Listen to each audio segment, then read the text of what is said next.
Riff Energy. Welcome back to Big Riff Energy. It is October 17th. This is episode 33. And I got to kick things off with my favorite email correspondence I have ever received. This is epic. Okay, this guy that reached out is French Canadian, so I apologize if I mispronounce anything, which I'm sure I will. Anyway, he says, "Hi Nate, my name is Jean-Pierre Bolton, close maybe, from Quebec, Canada. Really enjoy looking at your videos on YouTube. On your top 10 metal bands, you mentioned the band Trouble. Back in 1981, I was the bass player of a group named Death Dealer. I know now Ross the Boss took the name. We had the chance to appear on Metal Massacre 4, and Trouble was on this compilation as well. So before I joined Death Dealer, I was a close friend with Away, and Snake went to the same college as mine. They introduced me to Piggy, rest in peace. For the posers out there, he's talking about the guys from Voivod. We make a meeting to play some metal covers, AC/DC, Motorhead, etc. But Piggy was more inclined to play brutal stuff, like Venom, for example. So I was more into new wave of British heavy metal and joined Death Dealer. Then Voivod was created with another bass player named Blackie, and they appeared on Metal Massacre 5. For those of you who don't know, another poser warning here, the Metal Massacre compilations were put together by Metal Blade. The early ones featured like Metallica and Slayer and stuff. These things are legendary. You should know what that is if you're watching this, but if you don't, there you go. Okay, both bands came from the same city, Jonquière, where most people live, on the metal industry, parentheses, aluminum factory and wood transformation. So actual metal, much like Birmingham, England, right? Okay, at this time, without internet, tape trading was the principal way to contact other bands. There was a guy named Wayne William Archibald who lived in the English part of our small city who helped us. So he spread our demo in Europe, and we had good response from transatlantic metalers. There was no way to stay in our native city. I was determined to make my life in music. So we moved to Montreal, the major city of the Quebec province, without a singer or drummer. Then we hired new members and got a contract with Polygram. Not bad. This mail is to inform you that the band changed its name to not be identified as a speed metal group. So the new name chosen was Deaf Dealer, DEAF. Parentheses, I know it is a weird name, but we only had a few weeks to change it. Man, it's not any weirder than my buddies Wake from Arkansas, who were dealing with a similar situation and just put a R in front of the word Wake. But, it makes it interesting. Wake is an interesting band name, and Deaf Dealer is it's like a deaf drug dealer or something. So we make 2 albums. I want you to listen to the second, Journey into Fear. 1986. It was recorded at Metal Works, Toronto studio owned by the band Triumph. It was mixed at Morris Sound in Tampa, Florida. Sabotage, Crimson Glory, etc. etc. would be like every single good 90s death metal band. And it was mastered at Sterling Sound, New York. Another place where, like, if a good record was made that was heavy from the 80s to the 90s to even now, Sterling Sound.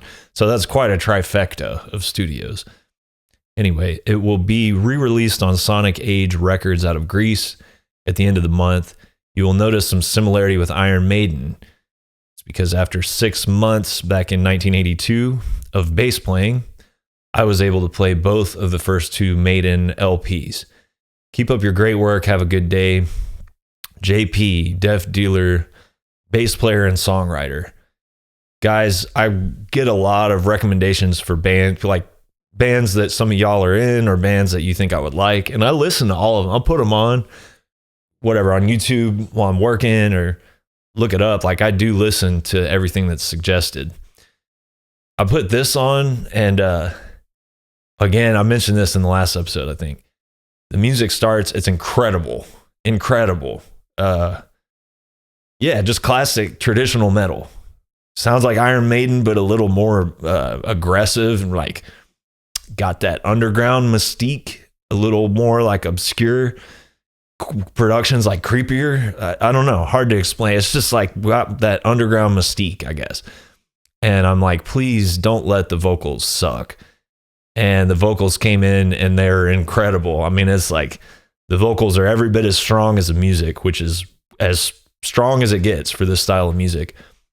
I've seen the name Death Dealer before, and like looking at underground traditional metal stuff, and I might have even heard a little bit of it at some point, but straight up, this is one of the best traditional metal albums I've ever heard. Iron Maiden is like a fair comparison, but these dudes have like that underground vibe, almost like the production and certain endearing characteristics of it remind me of something more like Manila Road or something. It's just got that little bit more of an edge to it on the performance and the production and just the spirit of the whole thing. And the album is bulletproof. I listened to the whole thing with my fucking jaw on the floor. I'll say it's every bit as good as any Iron Maiden album. And in fact, as much as I love and worship Iron Maiden, most of their records, even their classic records, there's like a song or two that I'll kind of skip. 22 Acacia Avenue. I'm not into all that. There's all kinds of stuff like that. Not so much on Power Slave or Somewhere in Time. Those are pretty solid front to back. But this record there's not a second of it worth skipping, or even where you would even be slightly tempted to lose interest. I mean, it's killer. And yeah, the bass playing is like, dude, every bit as good as Steve Harris. There's like a bass solo almost in one of the songs, but it's like super tasteful. It's mixed perfectly. And it's while the whole song is going, this dude JP is just like shredding the bass. It's a great record, man. I highly, highly, highly recommend this for fans of metal. If you like metal, listen to this record and you will like it. It's incredible. So I feel honored that an OG like this, real legit OG such as JP, is reaching out to little old me. I'm honored, man. It's cool. And check this out. He sent me some pictures too. First pictures with Lemmy when Death Dealer played as an opening act for Motorhead in 1986. No big deal.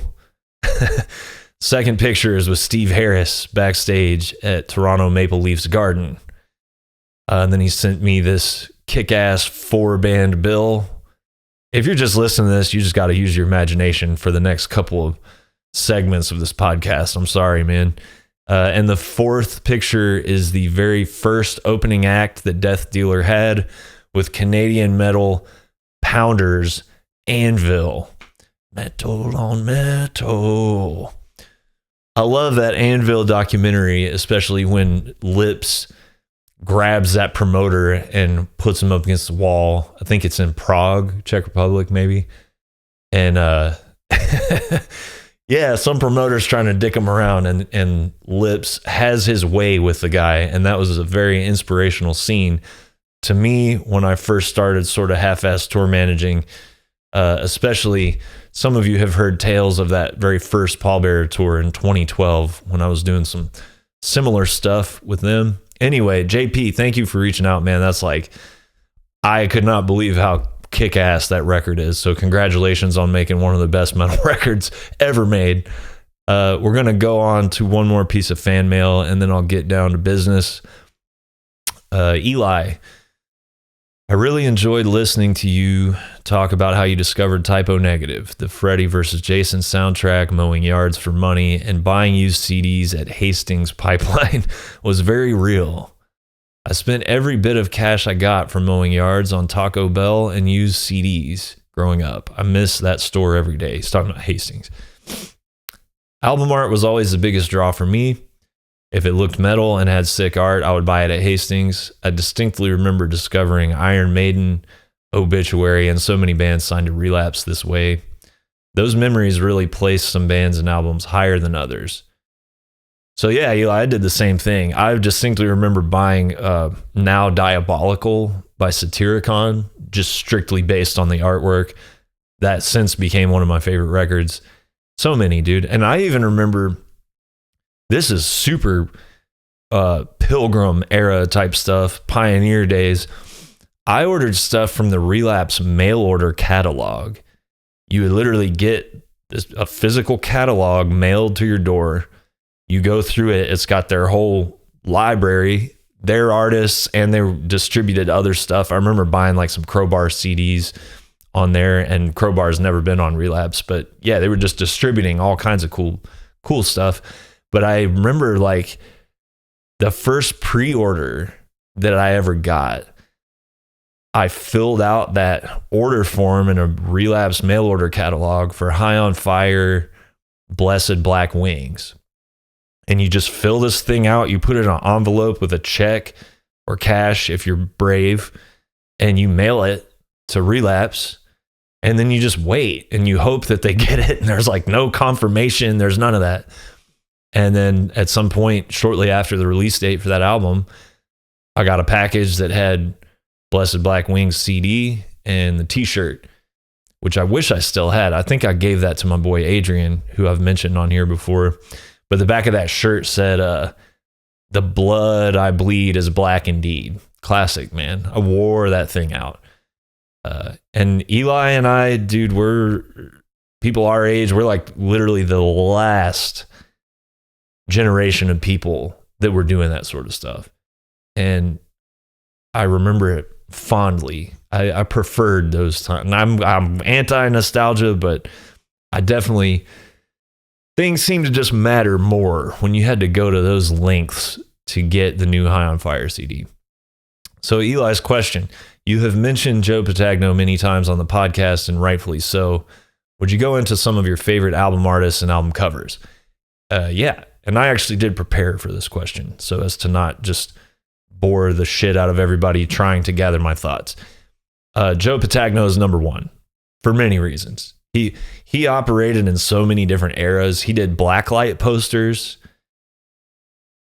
He did like caricature style stuff. You know, he did the Black Oak, Arkansas High on the Hog album art.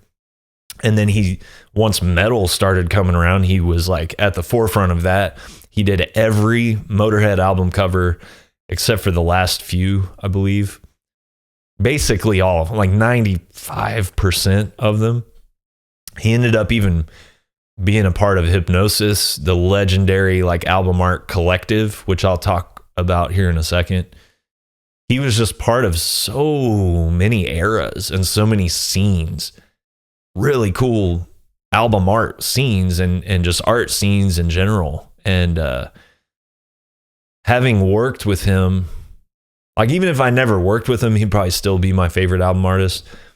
But having worked with this dude, he personifies everything that I love about having the resolve to follow through on anything that you say you're going to do.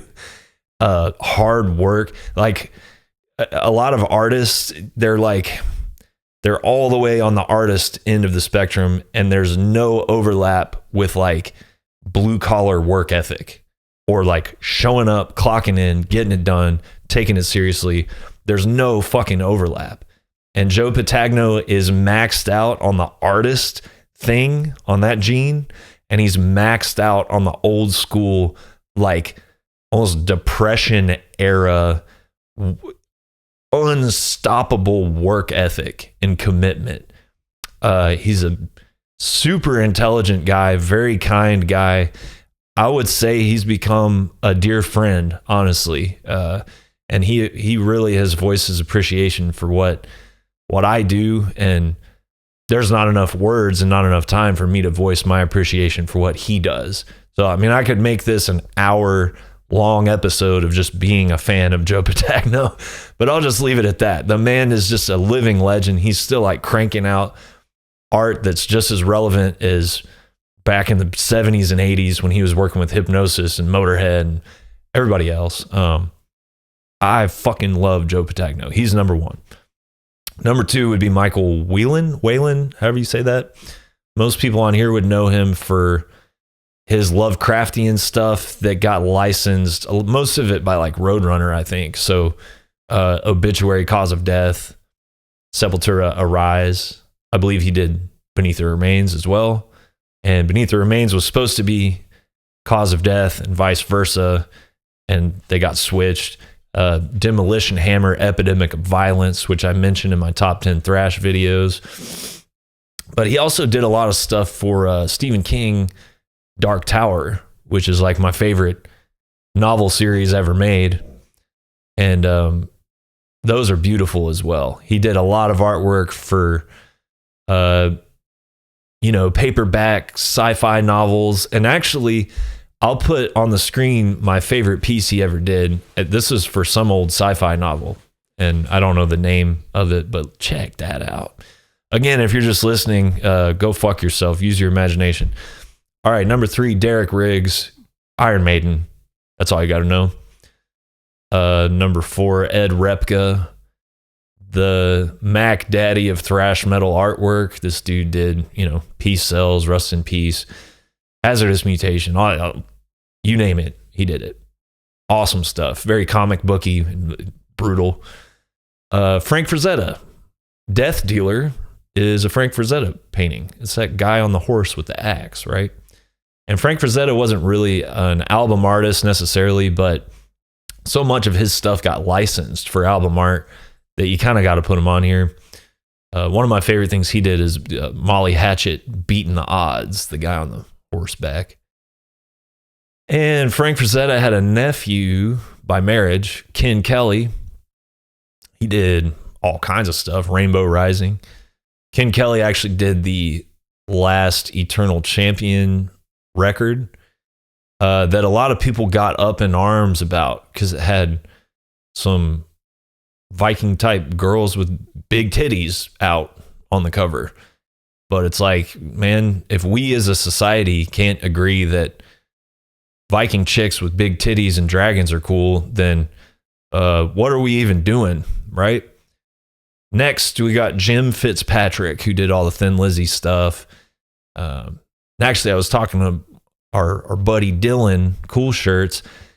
Dark Throne licensed a Jim Fitzpatrick piece for the Underground Resistance. We were like, how the fuck would Jim Fitzpatrick do a Dark Throne cover? But he did. They licensed one of his things. And then we have Hypnosis, which was like a collective group and mostly operating like the 70s and 80s. If you see any like Photoshop before Photoshop type stuff, like photographic manipulation looking artworks, that's them. So like Def Leppard, High and Dry, the Scorpions, quite a few Scorpions things, but the one that comes to mind is like Blackout with the forks in the eyes, and I think that's Hypnosis. And then like the dude's hand melting on the titty, and what else? Wish You Were Here, all kinds of stuff. And Patagno was a part of that. I've heard rumors that he actually designed the two like Pink Floyd robot hands shaking. And I also heard rumors that Patagno designed the Led Zeppelin Swan Song guy. Could be bullshit. I don't know, but that's what I've heard. Maybe I could try and get him on here as a Zoom guest. Anyway, those are my favorite album artists. Favorite album covers. I'm going to try to blow through this. Okay, Tales from the Thousand Lakes, Amorphous. Rainbow Rising. Holy Diver. Bob Seger, Against the Wind. Pink Floyd, Dark Side of the Moon. That's probably the best album cover ever made. It's so simple, so striking. It's perfect. If you see it, you know exactly what it is. Black Sabbath, self-titled. As much as I love Drew Struzan's Sabbath Bloody Sabbath cover, and I really like the Dehumanizer cover as well, there's something about that first Black Sabbath album cover that just sucks you in. It's just so creepy. Talk about like mystique and excitement and spooky vibes. I mean, it's perfect. Altars of Madness is a great cover. Probably my favorite death metal album cover. What else? Jimi Hendrix, Are You Experienced? When I saw that as a young child, I could not figure out what the hell I was looking at. It looked like Martians or something. Just very exciting looking, so cool. And I'm going to throw out a left field thing here. Torch Harmonicraft. The gatefold artwork depicts all these little creatures flying through this landscape of like rainbows and candy and waterfalls and neon. Shout out to my boy Santos, good buddy, who's done some art for us as well. There's nothing like that album art ever been made. I love it. Torch Harmonicraft. All right, so those are the first ones that come to mind, and I'll leave it there. What are your favorite album covers? Email me, BigRiffEnergy@gmail.com. Okay, I'm going to move along. JP earlier mentioned like watching these YouTube top 10 lists, and I just did one for thrash. And some dude, I think he might have been doing like, I'll look at the comments of these within like the first few days, first week or something. I try to like stay engaged with people. And I'm kind of like trying to create a sense of community with all this stuff, like I've said, and clue each other in on cool stuff that might have flown beneath our radar or whatever. But as far as these top 10 lists, I'm not trying to show my knowledge of the underground or my knowledge of obscure stuff. I'm not interested in that pissing contest at all. That's for losers. I don't give a shit. I got like too much going on I've got plenty of knowledge of underground obscure thrash metal records. Who gives a shit? It's a list of the 10 best, in my opinion. And part of that is production. I'm like just as interested and just as passionate about how to make a record as I am writing riffs, writing songs, drumming, singing, all that. Like, to me, the frontier that's very interesting and still sort of new to me in a lot of ways is the production side of things. So I don't really give a shit how underground or whatever, or like obscure or shitty sounding something is. It's not like, you're not proving anything to me by showing off how much patience you have for really bad recordings or whatever, right? So that's not what these lists are about. I had some asshole, it looked like he was doing voice to text, but it was like the most unhinged it was like the Christian motherfucker that sent me that weird, vaguely threatening thing about going to hell. It was just like complete illiterate fucking nonsense, right? And the guy says at some point, I think he was German, because he was bitching about Sodom and Creator not being on the list. Whatever. I love Sodom. I love Persecution Mania in particular. But the 10 records on the list, I like more. Fuck you. I don't care. The guy was like, this guy doesn't know shit about thrash. He thinks Ride the Lightning is the best thrash album ever made. So does fucking basically everybody else on earth. And he was going off about, he doesn't know shit because he didn't put this band. And he said at some point, I'm 59 years old and whatever, and was just an asshole. I deleted his I told him to go outside, and then I deleted his fucking stupid nonsense illiterate comment. I'm doing the lists and stuff like this. I'm shouting out bands like Death Dealer and that sort of thing to clue in younger people that may not have the same resources that we did to discover cool metal bands. I'm not doing these lists to impress 59-year-old virgins that don't leave their fucking house and that write novellas in the comments section of a random YouTube video insulting everybody involved. Go fuck yourself. This is not for you. Those lists are not for you. They're for people who are trying to discover cool stuff that might be younger, like I said, or that want to have like a sense of community and the love of metal, right? That's it. It's not my fault that America invented thrash metal and we're better at it than everybody. Go fuck yourself. All right. Moving on, the subject at hand, and I was going to talk like very in depth about this, but I decided not to. Soul on Fire, the biography of Peter Steele.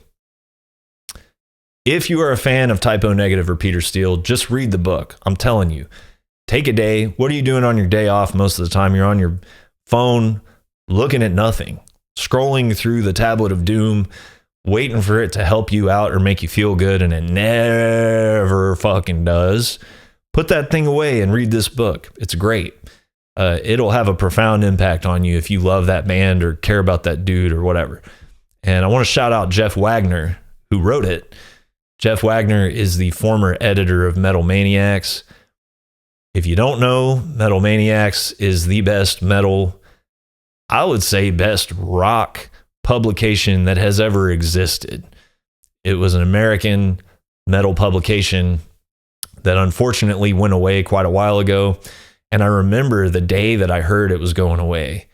And even back then, as a youngin', I knew that that was a bad sign of things to come. And I was right. Metal Maniacs was the best metal or rock publication ever in my book. And Jeff Wagner is an incredible writer.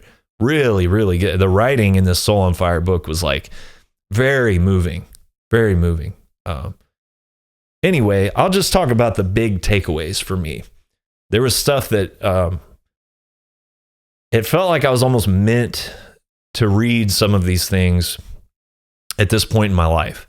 And I think the main reason that I obsess over documentaries about musicians and books about musicians and all that is I look at some of these people and I admire what they were able to accomplish musically and artistically in their life. And I wonder if they went through similar struggles, or I wonder how they got through similar struggles. And it's just very helpful. Like a lot of times it'll be sort of like reading an instruction manual. And more often than not, it's like what not to do, right? So the first big takeaway from this Peter Steele book was how Typo Negative came to be. He was in Carnivore in the 80s, really pouring a lot of himself into that. This dude, you know, he had the curse, whatever it is, like anything he did it OCD, manic, all the way in, no hesitation, not half-assing anything. And he was doing that with Carnivore. He was really going for it. You know, they got signed to Roadrunner, and that was a big deal, put out a couple records. But he had this job at the Parks Department that he loved, got him out in nature, felt like he was making a difference. Like he really put an end to like littering. You got the 6'8" green, actual monstrous, giant, scary fucker telling you not to litter in the park. You're probably not going to litter in the park. So he's seeing like a tangible result of his work, and he feels like he's contributing. And so he loved that job. And as a result, Carnivore, I guess, didn't really tour very much. They were busting their ass in and around New York, playing high profile shows on Roadrunner Records, whatever. But at a certain point, it seems like they just hit a wall. It just sort of fizzled out. I mean, they made Retaliation, which is one of my favorite records ever made. But they just, for whatever reason, couldn't get it going outside of their little region. And yeah, I mean, I guess a way of putting it would be Carnivore failed, right? It didn't work out. And instead of just throwing in the towel and just forgetting music and just dedicating his life to the Parks Department, which was very appealing concept to him, he went in a basement, right? He lived in the basement of his mom and dad's house in Brooklyn for most of his life. Went down there, made the first Typo Negative album. And that part of the book was so familiar to me. You know, this guy had poured his heart and soul, creative energy into this project that made great albums, made great music, great live show, had a lot of fans. And for whatever reason, it just like couldn't get past a certain point. So he said, fuck everybody. He said, fuck the expectations of the label.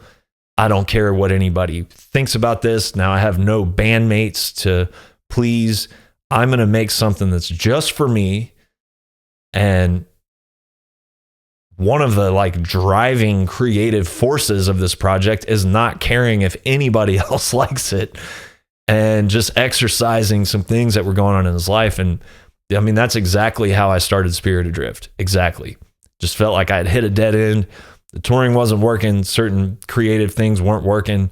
The interpersonal relationships of what I was doing at the time weren't working. I was basically going to quit music, but I wanted to do this one little thing just for me. And that one little thing ended up being Spirit Adrift. And for Pete, it ended up being Typo Negative. And Roadrunner still had him under contract for I don't know how many more releases, but they basically just sort of like pivoted that contract and got him back in with this Typo Negative thing that was brand new. And he went and recruited a bunch of his old buddies for the live lineup. So that really struck me. He hit a wall. His dream was dead, basically, with Carnivore. And instead of just giving up, he just kind of threw out the concept of goals or aspirations or anything like that and just went back to basics and made something just to soothe his own soul or get out his own demons, however you want to look at it. So that was very familiar. And so obviously Typo Negative was like hugely successful, especially with the, I guess, third album, technically Bloody Kisses. This thing came out, went gold. It was the first gold record for Roadrunner. And everybody is trying to convince Pete to quit this job at the Parks Department. For him, the ultimate measure of success as a man, as an American, whatever, you know, his father worked at a shipyard his whole life and was just like blue collar as fuck, hard working dude. And it seems to me, reading this book, that to Pete Steele, that was like the penultimate aspiration in life, is to be like a blue collar, hard working dude, work your ass off all the way to retirement and then cash in on that retirement. And that's what he wanted to do at the Parks Department. He loved the job. They called him the Green Man. The uniform was a green shirt and black pants, which he later adopted, obviously, for the Typo stage attire and the whole aesthetic of the band, the visual aesthetic. So they were on him, dude. Roadrunner was on him. His bandmates were on him. Come on, we got a fucking gold record, man. Like, this thing's blowing up. They could only tour so much because he was like touring on vacation time and days off and shit like that. So eventually they convinced him to quit that job at the Parks Department. He obviously went full-time touring. And by the end of this book, and this is the single biggest takeaway for me, you know, all these guys ended up falling victim to what happens to a lot of people in the rock and roll touring industry. Pete, when he was younger, was not into drugs, not really into alcohol, nothing like that. You know, nice Catholic boy, just really obsessed with music, and fell victim to, you know, the typical rock and roll trappings and shit. And there was this conflict and this, man, just this shoulda, woulda, coulda vibe that we all reach probably at a certain point in life, where he would talk to friends or former bandmates that had wives and children and jobs. And he would tell them, you know, all I ever wanted is what you have, meaning a family, the stability of a quote unquote real job, the pride of being a blue collar, real ass hard working dude. It's not to say that playing in a band and taking it that far isn't hard work, because it's honestly probably a lot harder than working for the Parks Department. It might even be harder than working at a damn shipyard in a lot of different ways. But still, and I relate to that so hard. No one else is putting that guilt or that shame or that regret on you. But if you're worth a shit as a person, if you've thrown your life away for rock and roll, there's always going to be that like, God damn, I wish I had done this or this instead. You see your friends, like Pete seeing his friends married. I mean, I'm married, so that's all good.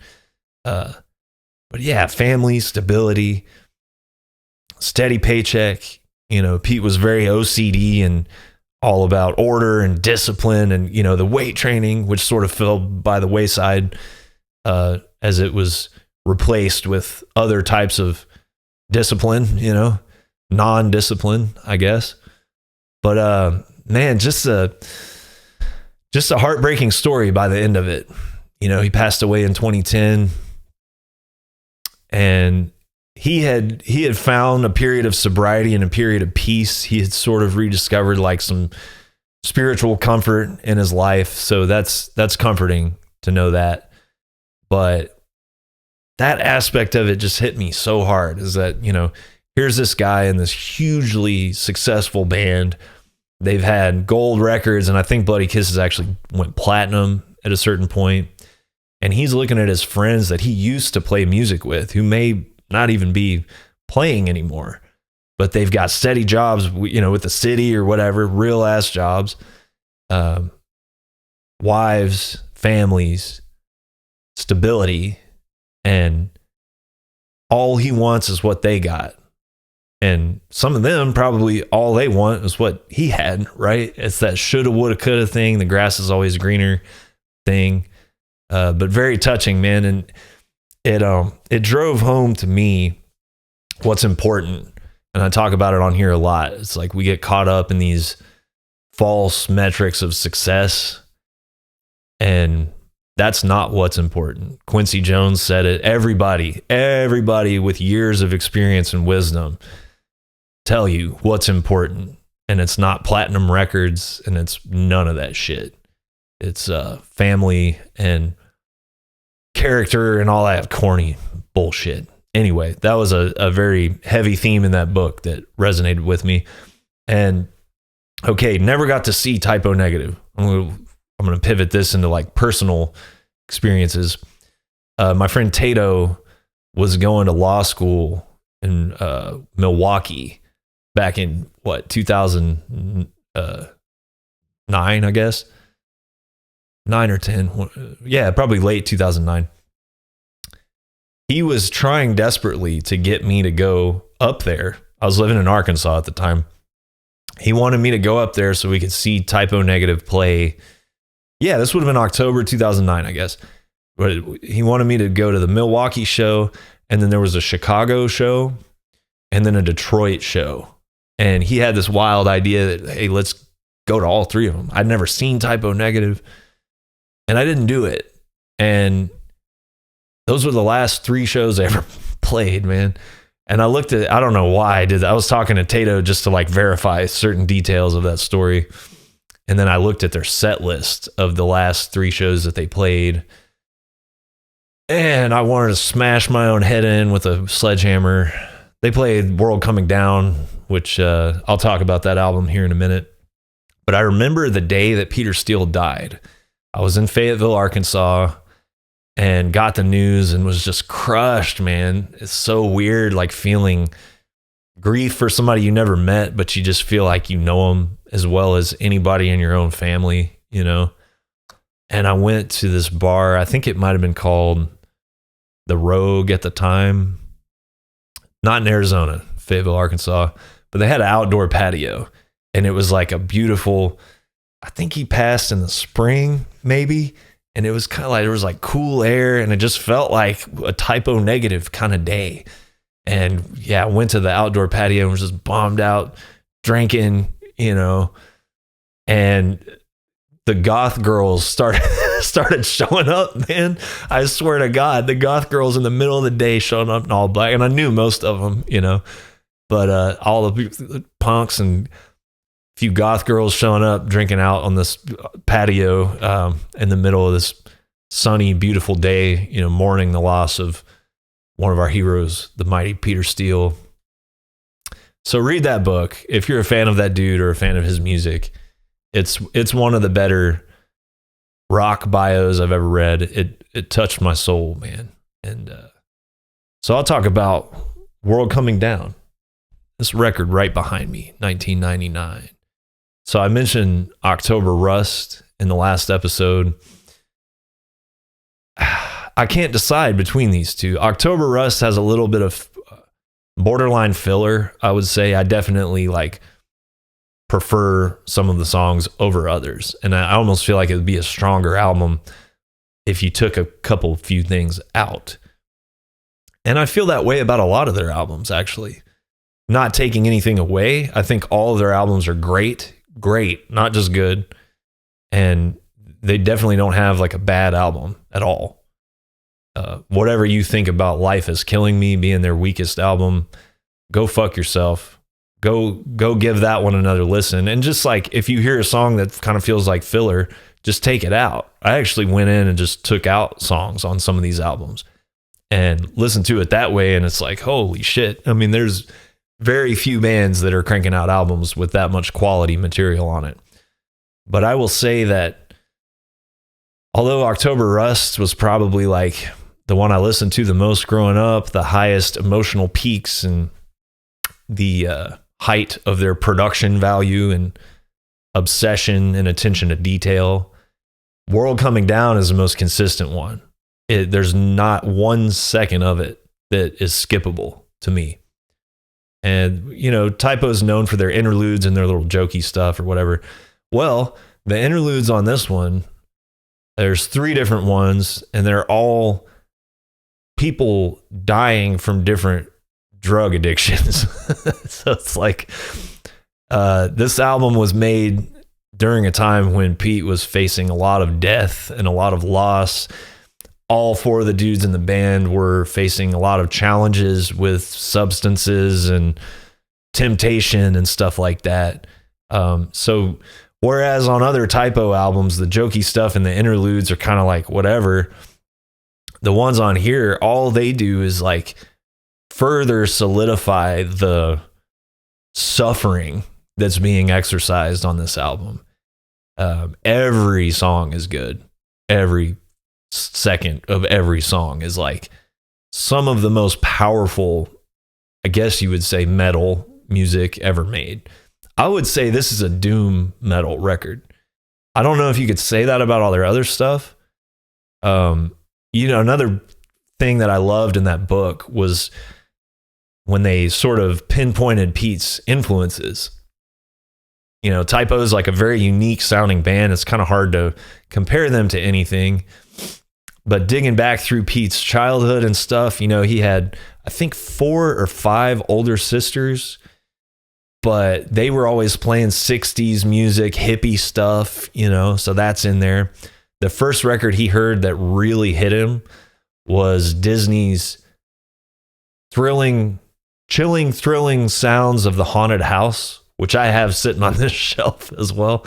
It's literally just haunted house sound effects and stuff. The next record that really made an impression on him, the Beatles' Sgt. Pepper's Lonely Hearts Club Band. And then he was really blown away by Black Sabbath Paranoid. So, as unique as Typo is, if you take 60s hippie music, Neil Young and Hendrix and stuff like that, and then you take the chilling, thrilling sounds of the haunted house, and then you take Sgt. Pepper's, and then you take Paranoid, and you throw them in a blender, and then you drop that smoothie that you just made in the middle of the New York hardcore scene, that's Typo Negative, right? However, World Coming Down is just a doom record, man. Most of their records have all kinds of different stuff going on. There's hardcore punk parts, real fast stuff, trippy psychedelic stuff, the Beatles nods and the Hendrix nods and stuff like that. But this one is really just doom and gloom and death. And if it's a doom metal record, which I think it is, it's one of the best ever made. And there's a few records in my life that I can say kept me alive during certain periods of my life, and this is one of them. And it's done that for me a couple of times, actually. And it has this weird effect that, like, as depressing as it is, and as, you know, Josh Silver, the keyboard player for Typo, says he can't even listen to it because it's just too real. They barely played songs from it live. But as painful as the material is, it had this effect for me, at least, of when I was feeling bad, I would listen to it and I was like, man, these guys feel way worse than me. There was like something comforting about that for me, you know? And there's still, despite the absolute emotional brutality of what they're experiencing, there's still that gallows humor in there. And they're letting us know you can laugh at anything. You can make fun of anything and take its power away, you know? I'm going to talk just for a second about something really cool that happened for me personally. I used to love watching Typo Negative interviews because of their sarcasm and nonsense and just manic Monty Python type bullshit. I'll throw up a clip here real quick of Josh Silver. He's this reporter or journalist or whatever is trying to like ask them, why is October Rust so much softer sounding than Bloody Kisses? Why is it? And he's kind of like passive aggressively insulting them. And Josh Silver's trying to explain to him the difference between minor keys and major keys. And halfway through talking, he's already like frustrated with himself that he's wasting the oxygen trying to explain something like this to this dumbass. But listen to this. Amazing. Doesn't mean anything that it's more melodic. I think what's making everybody think that it's softer is it's more based on major than minor at this point. And Yeah. musically, keys. Yeah, musically that feels a little more relaxed, A little more happy, a little right, more a little calm. more happy. But Yeah. Is it because you're more happy now than you were before? certainly not. No. It doesn't get better than Typo Negative interviews. And there was one in particular that came out when I was in high school. They put out a DVD called Symphony for the Devil. And there's an interview on there with Julia. Some of you may remember her. She was on Fuse TV.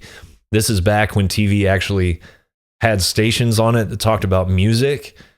You know, the M in MTV stands for music, and they used to show stuff about music instead of white trash, pregnant teenagers and shit like that. But there was one called Fuse also. And Miss Julia was on there, and she conducted an interview with Typo that is the best band interview ever. It's just complete chaos, not a single straight answer to be given. The most morbid gallows humor and self-deprecation and just chaos. Chaos. I love it. It's legendary. How would I like to die? I don't know. It wouldn't really matter so long as I felt I made a difference in the world. You did, you made it worse. Josh, how would you like to die? Where we are going to be auditioning guitarists. I don't care as long as it happens now.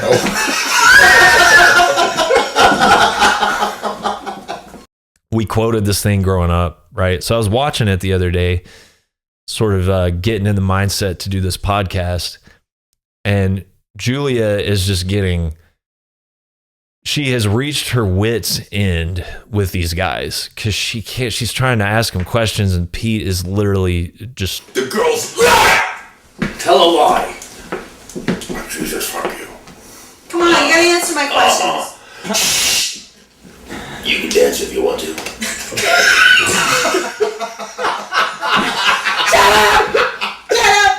Everybody show me your hands. You can dance. You can dance. This is the intro for the Tourette's book. You should keep rolling that camera. Oh my gosh, the street. Don't worry. It's the Tourette's half hour with Pete Steele.